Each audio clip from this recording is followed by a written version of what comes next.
Okay, I looked all over and cannot find anyone that knew how to pop these things open. It's a nice remote INTI 2, INTI 2, whatever. But anyway, it's quite simple. There's two little clips here at the bottom. But what you want to do is pry into the top without killing yourself or stabbing yourself. Okay, and then it will just pop right out. The two clips down here, hold it in right here. It's a CR-2032. Slide the battery out.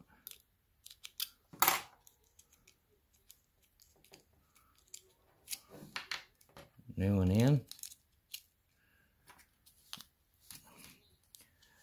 Sink your bottoms back in there and push, and you're good to go.